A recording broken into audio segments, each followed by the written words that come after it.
I think I think these numbers can sometimes mislead. Just to as a different company a decade ago, with a different level of dilution, there was a different raise. I don't think it's really relevant for the purposes of today's discussion. We are looking to raise just under 5,000 crores now, and that will be used largely to deleverage. We are focused on becoming a very low debt, zero debt development company over the next 3 years, and have all of our debt supported by our rental assets. And really, the IPO would help us to take a step in that direction.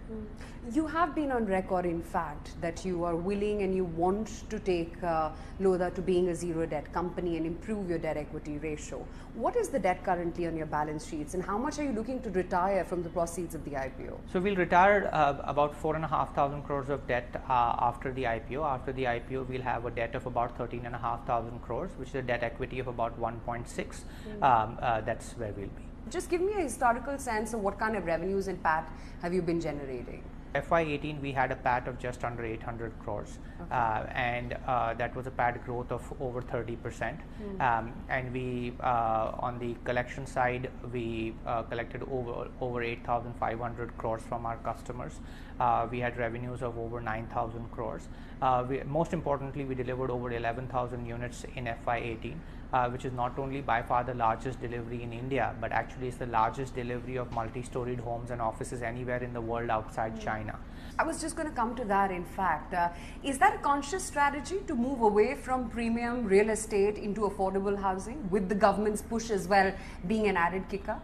We as a company started doing mid-income affordable housing way back in 2009-10. So we've almost been doing it for 8-9 years now, way before it became the buzzword or there were government incentives. The reason we started doing it is in every industry there is a player who understands what it takes to serve the middle class, and that player takes an outsized size of the growth. So in automobiles you have Maruti.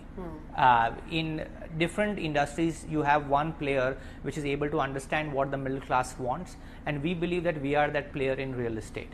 Last year almost 50% of our sales came from our mid-income affordable housing portfolio, and that's spread over multiple locations: Palava, Amara in Thane, Upper Thane, Mira Road, and so on. And we have a replicable model of doing mid-income mixed-use large-scale developments, which we think is very unique, and nobody else in the country has figured that out. And we put the whole ecosystem together. We get in the education, we get in the retail, we get in the sports, we get in the governance, the infrastructure, and it truly creates a vibrant community with that we do. Great. So if I were to ask you what your revenue pie is looking like as per your last reported financial numbers or calculated numbers, how much of it was rental income as a percentage of sales, how much was affordable, how much was luxury? For us, affordable housing are homes which are between 35-40 lakhs up to maybe 75-80-90 lakhs. It's not anything above a crore. And that part of the business last year, like I said, contributed just under 50% of sales in our development business, and the balance came from the mid-income and the premium housing. And then our rental business is growing. This year we'll have an annualized rental flow of about 200 crores, and that is intended to grow significantly. We have almost 10 million square feet of rental assets under development. Okay. What is the status on luxury projects? Equally, within real estate, you have premium housing, you have mid-income or affordable housing, you have offices, you have retail, you have logistics. And except for premium housing, all the other categories are doing exceptionally well. Our affordable housing mid-income business is going great guns. Our office business is doing really well. Our retail business is doing really well. So but is luxury that sore thumb? So the premium housing business is clearly not performing at par with the others. There has been oversupply in that market, and prices have corrected. We think prices have bottomed out and are now starting to see that demand is getting stronger. But clearly, other than premium housing is the slowest performing part of the real estate market. But everything else is doing exceptionally well. So is your focus going to be now more affordable housing, or is it going to be more premium, as you call it? No, absolutely affordable housing. Okay. We have huge amount of supply of affordable housing. We own enough land that we can build 4 lakh affordable housing homes on the land we already own. So affordable housing is going to become a more and more bigger part of our business. How much unsold inventory are you sitting on for your premium segment? We'll have about 3 years worth of supply. So if you look at 1 year of sales, we have 3 years of supply. quantify that in square feet? So quantifying that in square feet will be about 3 million square feet. Yes. And you hope to get. So like I said, we sold about 1 million square feet last year. It's about 3 years. Okay. Tell me about your ongoing projects, and I understand it's a large number, 37 of them. You know, like I said, we have been India's largest real estate developer for several years. We are a very decentralized organization. We have very good talent, and we divide our business into regions, and each region is run by a CEO who has all the decision-making powers, and that really helps our business be much bigger than anybody else. So let's go through each project which is currently underway. Out of this 37, how many are affordable? Which are the premium segments that you currently have work ongoing as of now? So I think 37 will bore you and your viewers. No, go for it. We have all the time. I'll focus on the 6 big ones which make up about 80% of our business. We have Palava, which is a new city development. It's located on the outskirts of Navi Mumbai. It's about an hour's drive from South Mumbai and about 15 minutes from where the Reliance Group headquarters is, about 20-25 minutes from Airoli, and 25 minutes from where the new airport is coming up in Navi Mumbai. That's a mid-income mixed-use development where we have a huge population already staying. More than 1 lakh people are already staying. More than 30,000 homes have been sold. More than 23,000 homes have been handed over. We have, you know, everything, mall, school, etc., everything in place. And it really is a place where anybody who comes from abroad says, wow, if this can happen in India, then India has great potential.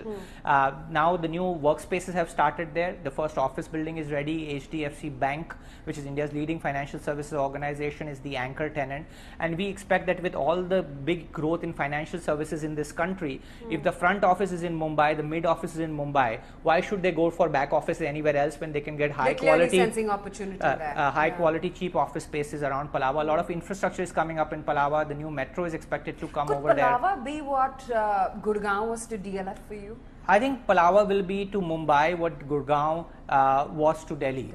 It provided an opportunity for better living, but just that Palava is better planned, has better governance, better infrastructure. So we think it will be a better version. You know, Gurgaon was great for its times. It's just that we are following, so we can learn and improve upon it. So that's no waterlogging. We hope. Well, we've seen many monsoons and we've never had it. So that's one project. That's about 20% of our sales. Then we have Upper Thane, which is located on the outskirts of Thane. This is again one more large affordable housing project. It will be eventually have about 20,000 homes there. Again, similarly mixed-use, high-quality, mid-income housing. That's about 10% of our sales. Then you have Amara, which is located in Thane, and a third of our large affordable housing, mid-income housing projects. This is a project which has broken all records. We delivered 8 months ahead of schedule in this country, where people talk, how many years behind are you?